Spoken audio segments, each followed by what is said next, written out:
It started the way most things do, without warning, in a place I'd been to 100 times. The laundromat on 5th. Fluorescent lights humming like they were tired of being awake, a row of dryers clicking in uneven rhythm, the kind of sound you tune out if you've been there enough. I had a basket at my feet, socks balled wrong, a shirt half folded in my lap. Folding clothes felt less like a task and more like killing time. I checked my phone 3 times in 10 minutes. No new messages. Same 3 conversations at the top of the thread, all half finished. I didn't add to any of them. That's when she walked in. She carried a small canvas tote, nothing glamorous. Her hair was pulled back like she hadn't planned on being seen by anyone. But the second she set her laundry on the counter, the room felt different. Not louder, not brighter, just charged. Like noticing static before a storm. She caught me looking once. Didn't smile, didn't frown. Just kept moving. She wore an oversized sweater, sleeves swallowing her hands. I couldn't stop glancing at them, watching how her fingers pinched each coin before feeding it into the slot. I told myself to fold faster, but the truth is I slowed down. When she came back from the counter, her dryer was 2 machines down from mine. She sat, pulled a paperback from her tote, and crossed one leg over the other. I thought she wouldn't notice me again. Then, without looking up, she said, "You always fold like that." I froze halfway through a t-shirt. Like what? Her eyes flicked up, the faintest smile tugging at her mouth. Like you're afraid the clothes will know if you do it wrong. I laughed before I meant to. A small sound that surprised both of us. "Maybe I am," I said. She went back to her book. That should have been the end. But it wasn't. Every few pages, she'd glance at me, quick, almost like a tick. Once, she caught me flicking my eyes toward her hands, the way she smoothed her thumb over the paper's edge. She didn't pull away. She just turned the page slower. Minutes passed like that. Me folding slower than necessary. Her pretending to read more than she did. The silence wasn't empty, it was thick, waiting for something. The dryer buzzed. She stood first, gathering her clothes in one motion, neat but not rushed. I half expected her to leave without another word. Instead, as she passed my machine, she stopped. "You're here a lot, aren't you?" Her voice was low, like she was letting me in on something. "Yeah," I admitted. "Tuesday nights, usually." She nodded, like she was filing it away. Then she leaned just slightly closer, not enough for anyone else to notice, but enough for me to feel it. "You'll see me again, then." And just like that, she was gone. I sat there with an unfolded shirt in my hands, pretending I hadn't already memorized the sound of her footsteps leaving. By the time I finally packed up my basket and stepped into the night air, my phone buzzed in my pocket. A new text. From an unknown number. "Next Tuesday. Same time." I stood under the street lamp, thumb hovering, heart knocking against my ribs. I didn't answer. Not yet. I didn't text her back that night. I told myself it was better to leave it, to let it fade. But Tuesday came anyway, and I was back at the laundromat with a basket heavier than usual. Maybe I'd been saving clothes on purpose. She was already there. Same seat, same tote bag. As if the place belonged to her and I was the one trespassing. "You're late," she said, without looking up. I didn't know there was a schedule. There is now. Her smile was quick, almost hidden, but it stayed with me. We talked more this time. Not much, just enough. She told me she'd moved into the neighborhood a year ago, after a long marriage that ended quietly. Her words were stripped down, practical, but I could feel the edges of something heavier underneath. I wanted to ask more, but I didn't. Instead, I told her how I ended up here, renting a single room 2 blocks away, working part-time, pretending to study more than I really did. It wasn't impressive. I almost regretted saying it out loud. But she just nodded. "You'll figure it out." The way she said it wasn't advice, it was assurance. Like she believed it more than I did. The dryers hummed, and for a while we sat without speaking. She wrapped her hands around a thermos of tea she'd brought from home. When she noticed me glance at it, she slid it across the folding table. "Try it," she said. The tea was still warm, faintly sweet. Too sweet, really. But I drank it, because she was watching. Her gaze didn't waver until I set the thermos down. "Not your taste?" she asked.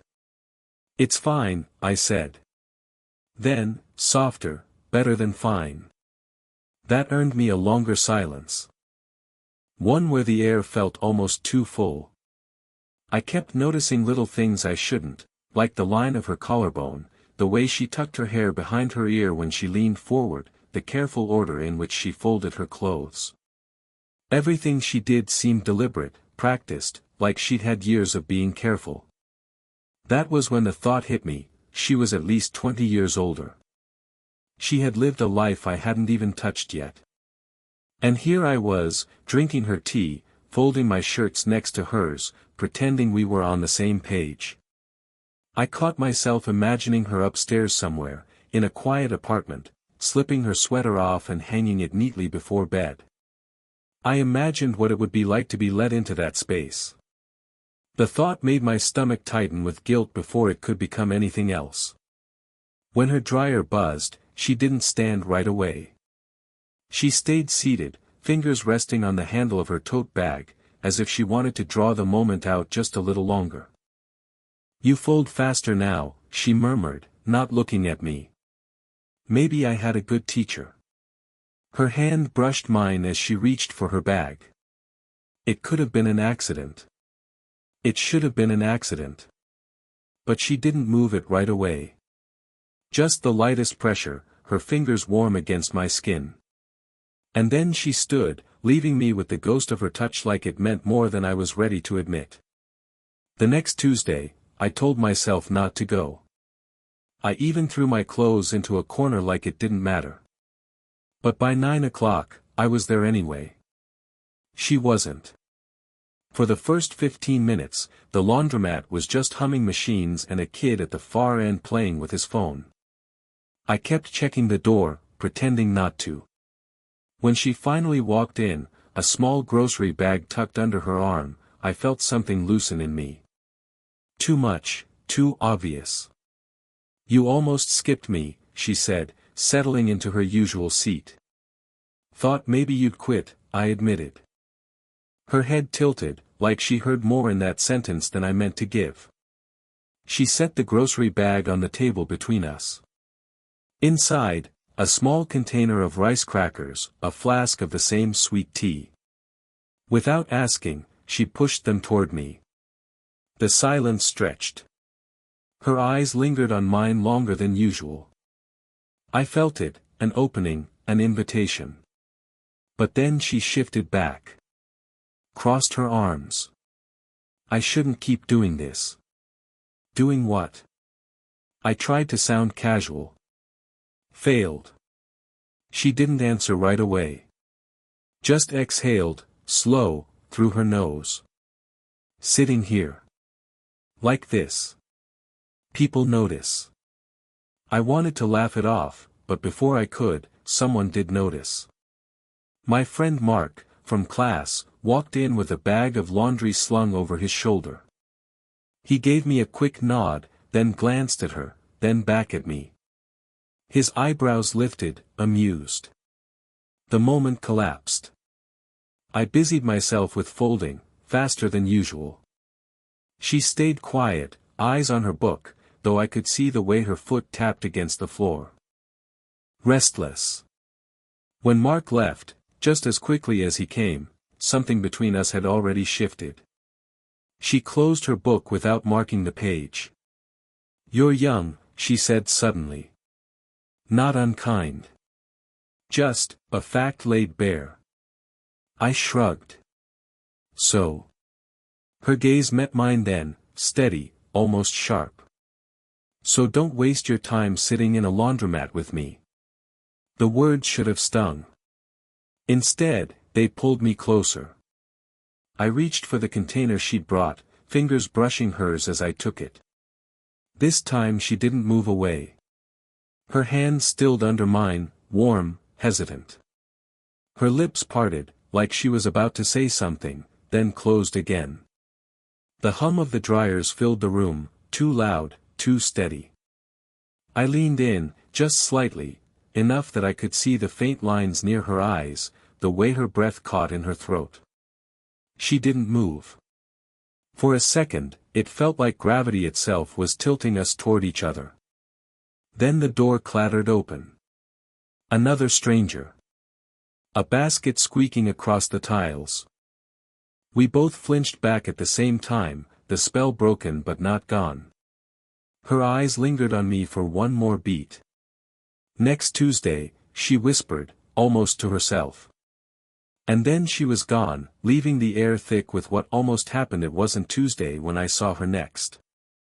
It was Friday evening, late, when the laundromat lights were already dim. I had just finished a shift, walking home with my headphones half in, when I noticed her sitting on the bench outside her building. No laundry this time. Just her, in a coat too thin for the weather, arms folded across herself. She looked like she'd been waiting for something she couldn't name. I hesitated before crossing the street. She saw me anyway. You walk this way home? She asked, as if the answer mattered. Sometimes, I said. Not always. She shifted over, leaving just enough space on the bench for me. I sat. The wood was cold beneath us, the air sharper than it had been all week. She rubbed her palms together, and without thinking, I offered her my hands. She didn't take them. Not right away. Just stared, then slowly let her fingers slip into mine, light, almost testing. We stayed like that, quiet, cars passing at the end of the block. It should have been nothing. But it wasn't. You ever wonder, she said finally, her voice low, what you're doing with your life? All the time. Her hand tightened around mine, as if that answer meant something. I was married for 20 years, she continued, gaze fixed on some invisible point ahead. Thought that was it. Thought I knew who I was. Then, nothing. Empty house, papers signed. And now I sit in laundromats pretending not to notice a boy folding his t-shirts too carefully.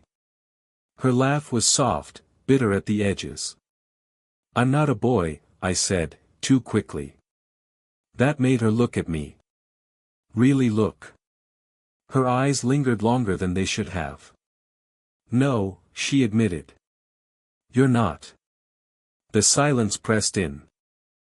I didn't know what to do with it, so I stared at our hands instead, her fingers faintly trembling, mine stiff with restraint.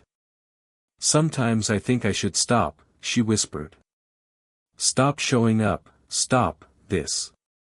Her voice faltered, and I could feel it, her wall, her carefulness, crumbling just enough to let the truth slip through.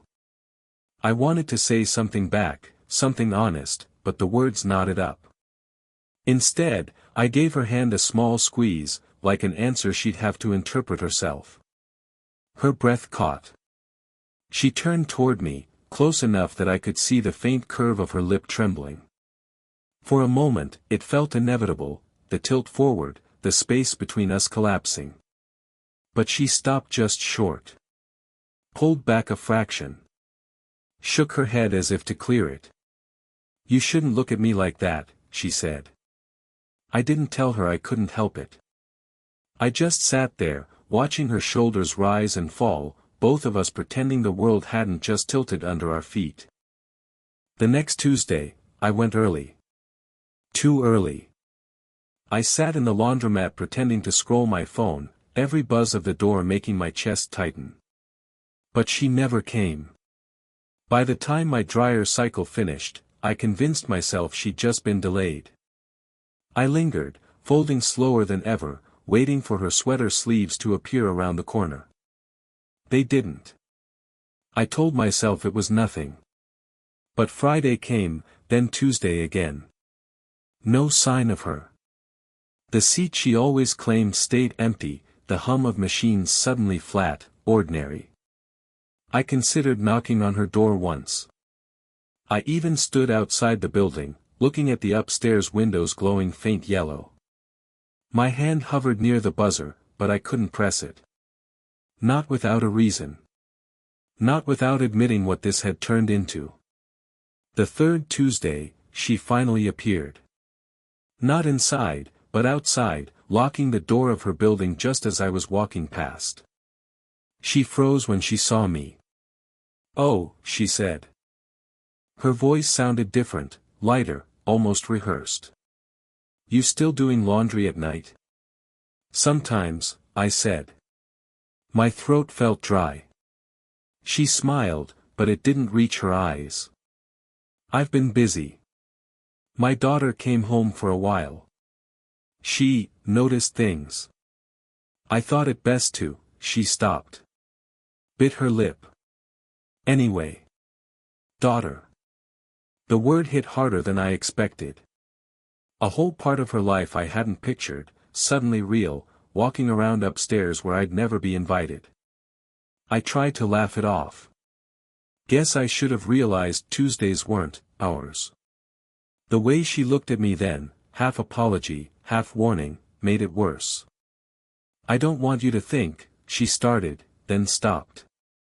Her gaze dropped to the keys in her hand, twisting them slowly, nervously. This was never supposed to feel like something. I can't afford for it to. I wanted to tell her it already did.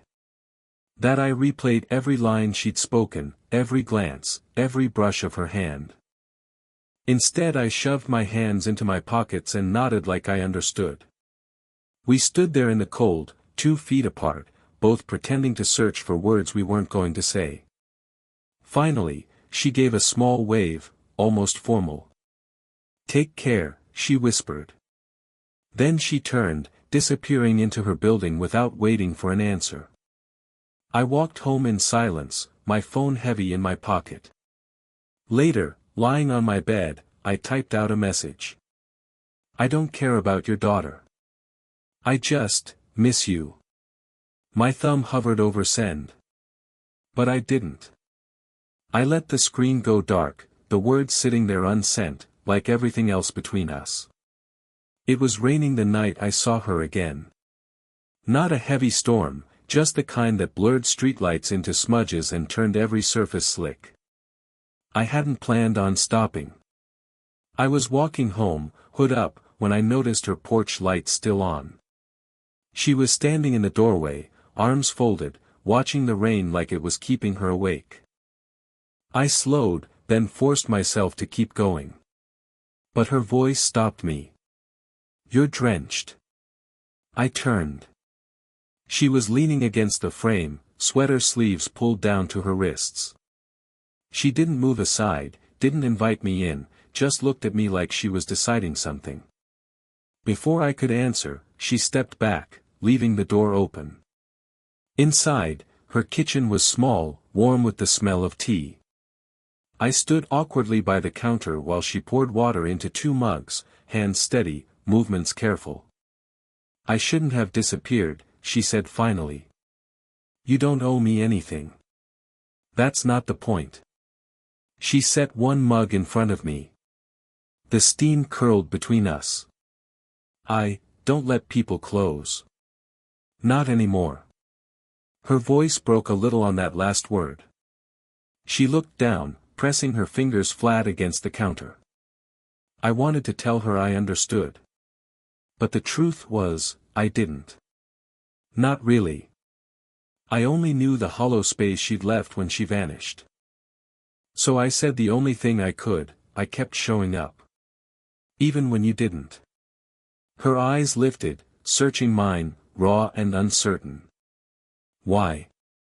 I swallowed. Because I wanted to. A pause. Because it felt like something. Even if it wasn't supposed to. The rain filled the silence that followed. She gripped the edge of the counter, knuckles pale, then let go like it burned. "You're too young," she whispered. "You already told me that." Her laugh was soft, wet at the edges, like she hated herself for it. "And you didn't listen." I shook my head. "I don't care how it looks. I care that you're here." Her breath caught. She stepped closer, slow, cautious, as if testing the ground. Her hand lifted, then stopped just short of my face. Hovered there, trembling. I leaned in, not enough to close the distance, just enough to let her know she could. She let her palm rest against my cheek. Light. Careful. Like she expected me to disappear if she pressed too hard. Neither of us spoke. The rain against the windows was louder than our breaths. Finally, she whispered, "Okay." Just that. And for once, it was enough. It didn't happen all at once. It never does. After that night in her kitchen, nothing dramatic shifted. No declarations, no sweeping gestures. Just small adjustments that started to matter. I still went to the laundromat on Tuesdays, but I folded quicker, less nervous. She didn't always show, but when she did, she carried a thermos of tea, too sweet, still, and placed it on the table like a shared ritual. Sometimes she sat in silence, reading. Sometimes we talked. Sometimes we didn't. Both ways felt enough. Little by little, I found myself spending less time in my own small room, more time in hers. Not every night. Not even most. Just the nights when neither of us wanted to pretend the silence didn't echo. Her daughter visited once more, months later. I wasn't introduced, not properly. Just a passing nod on the stairs, me carrying groceries up, her daughter brushing past with headphones in. Nothing explained, nothing denied. But the porch light stayed on that night, waiting for me. On warmer evenings, we went for short walks. The same bench outside her building became ours, the wood worn smoother each time we sat there. I'd buy coffee from the corner shop, black for me, nothing added, tea for her, even though she admitted she didn't like it much anymore. Habit, she said. Something to hold. Sometimes she spoke about the past, her ex-husband's neat handwriting on old tax envelopes, the quiet shock of an empty house. Sometimes I spoke about the future, courses I might take, jobs I might chase. We never framed it as planning together. But the words lingered, like they had a place to belong. There were still moments when she pulled back. Nights when her voice went flat, when she insisted she was too old, when the gap between our ages felt like a wall we couldn't climb. But then she'd reach for my hand anyway, slow, careful, like she was asking me not to answer her doubts, just to sit with them. That was enough. One morning, months after it all began, I found myself back on that bench, sunlight spilling between buildings, laundry tumbling in a machine inside. She sat next to me, hair tied up messily, sweater sleeves tugged down past her wrists. We shared silence, watching people pass by. At exactly 8:47 a.m., her watch beeped softly. She glanced at it, smiled faintly, then turned to me. "You always fold faster now," she said, voice low. I laughed under my breath. Maybe I had a good teacher. Her eyes lingered on me, warm in a way that didn't need explaining. And for once, neither of us pulled away. We just sat there, steady, the world moving quietly around us. And I knew, whatever name it did or didn't have, this was ours.